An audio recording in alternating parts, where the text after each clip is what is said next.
What's up, ladies and gentlemen of YouTube?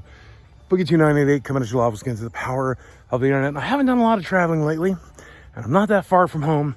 This is Springfield, Missouri, for a little experience called Fantastic Caverns. Now, I'm a big guy, so as you know, spelunking in a cave, not that easy. But wait till you see what they do here in Springfield for fatties and disabled people like me, but also everyone else. So join me. Let's go deep underground. Here's an example of the vehicles they are using now, and I am inside one at the moment. Really easy to get into. There's a nice little stair step. I'm sure there's ramps as well if you're in a wheelchair. Time will tell though. Let's see. Beautiful little grounds here. I haven't spent a lot of time in Missouri, but what time I have spent here, I really like it. It's kind of got old school feel, especially the Route 66 stuff. A lot of fun.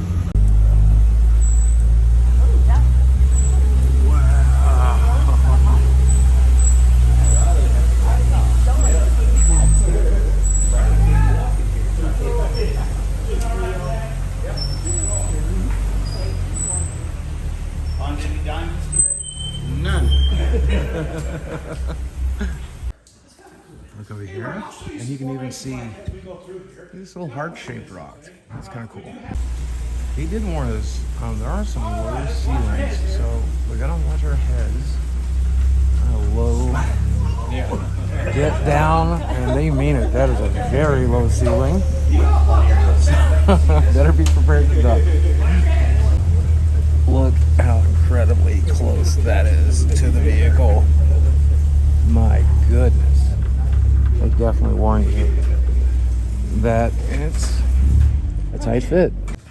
This formation in the back is really nice, but he was saying right here, they used to grow mushrooms here back in the 30s, and that's how the guy made the money to do all of the cool things they've done with this cave. There's definitely some huge ceilings in here as well. What a nice cavern this turned out to be. Wow. This little stalagmite. You can see that water slowly dripping on it. That's what forms it. And it takes tens of thousands of years. This structure is actually man-made. That is a drainage pipe to the lake above us. But you can see it's been calcified throughout the years. Same calcium that makes up the rest of this place has coated that pipe. Might be worried that that's going to close up the cave one day, but it's going to take a few tens of thousands of years before that happens. Back several years ago in the 1800s, they started giving tours in this cave. They'd give you a candle, and they'd light this candle, and they'd say, okay, take off and have fun. Oh, but this is what the funny part is they would tell you, now be sure to turn around when that candle gets burned out halfway. You have to be told that.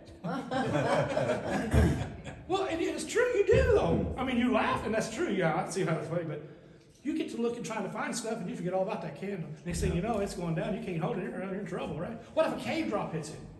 Now it's wet, now you can light it. Yeah. Well, we did something nobody else did.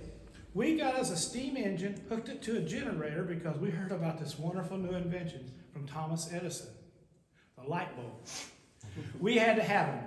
So we had in this cave lights. Now I'm going to show you total darkness. I'm going to show you also candlelight, and then I'm going to turn on the new lights. Okay? Now make sure your phones are put down against your leg. Look at that giant hole. That's terrifying.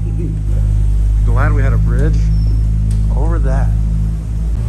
There's another massive drop. Goodness gracious. And this is really cool. They literally have a projector here underground where we can watch a little movie, just educational, drive-in movie underground. Now I can make it darker if you want it even darker. Go for it. Yeah.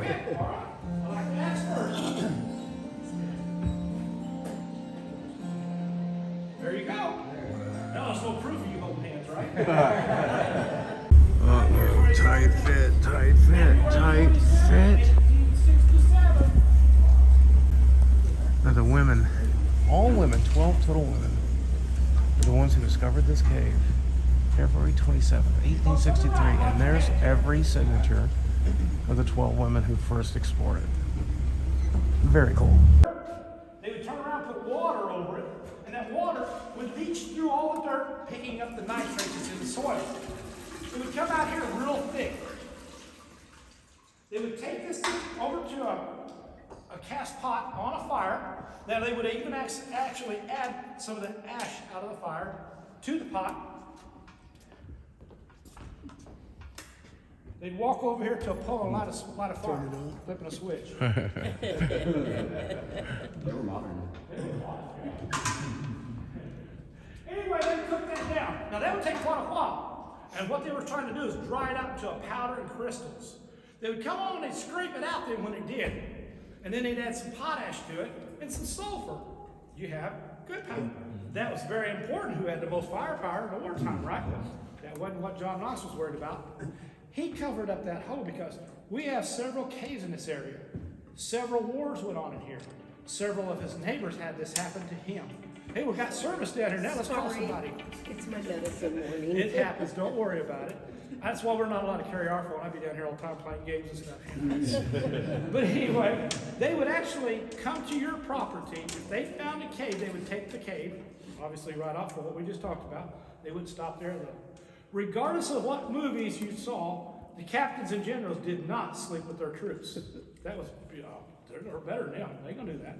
They would put them in the person's house. They would take your house away from you. They would take all your livestock and all your crops to feed that army. So in one swoop, if they found a cave, you lost everything your entire life worked for. If you was lucky, you would get back your house at least when it was over. And that's why during the 5 years, he kept it a secret in here. He did not want nobody to find this cave. Pretty bad things going on back there, folks. Oh, yeah. Now in the 60s, we had a country music show going on in here. Pretty good looking room for it. Auditorium, they call this room. You can still see the floodlights on there right now. Good acoustics. Yeah, good acoustics is right. But anyway, this show moved to Branson and left those all behind. Look at this room. My God. I don't know if the scale of it really speaks on camera, but Anyway, this is the break area. Back in 1812. wow.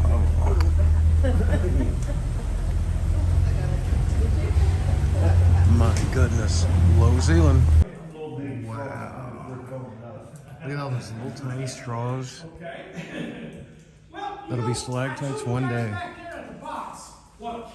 Oh. Whoa. I would like to for you. Wow. Sparkly. I never have figured out why. I don't know why it sparkles like that. Looks like a new fall of snow in the morning, don't it? Everybody got your picture? Here we are on our way to the cavern. Overall experience is about an hour, so if you got an hour to kill in Springfield, Missouri, this is a good way to do it.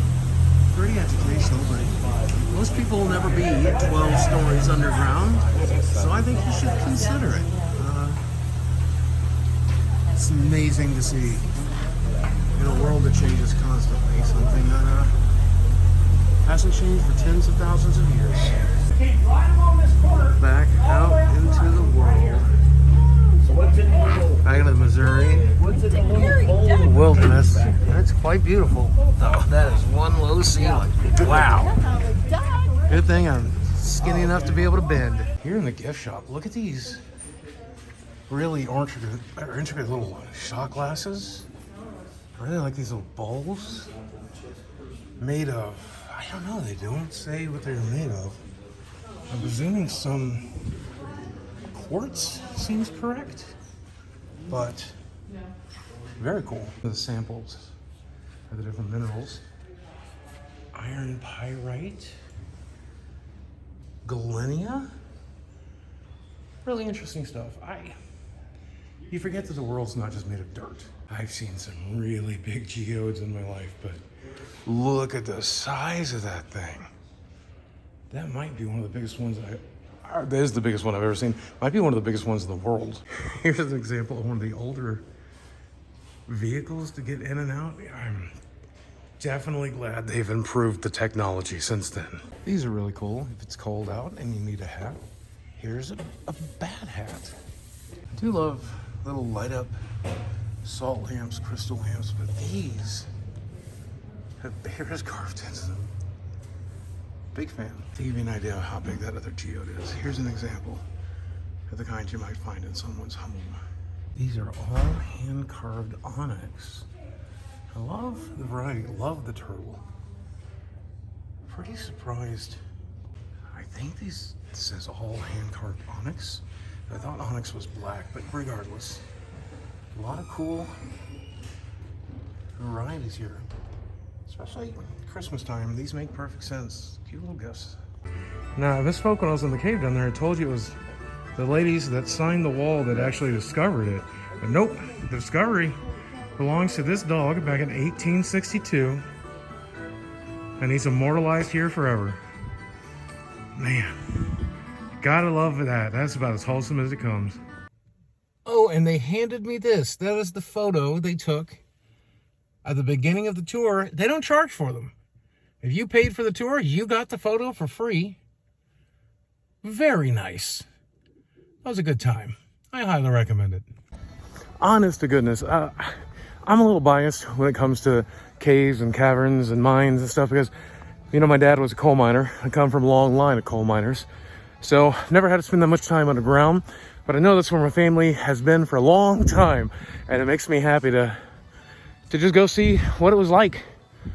Probably way less fun for them, but it was a lot of fun for me. So if you're in Springfield, Missouri, I highly recommend it. Very informative, very entertaining tour. I think you'd be glad you did it. I know if you've been in the Missouri area, you've seen the billboards. They're not wrong. It was fun, as always, guys. Thanks for watching. I love you very much, and I will speak with you again soon. Am I going to post more travel videos this week? We'll see.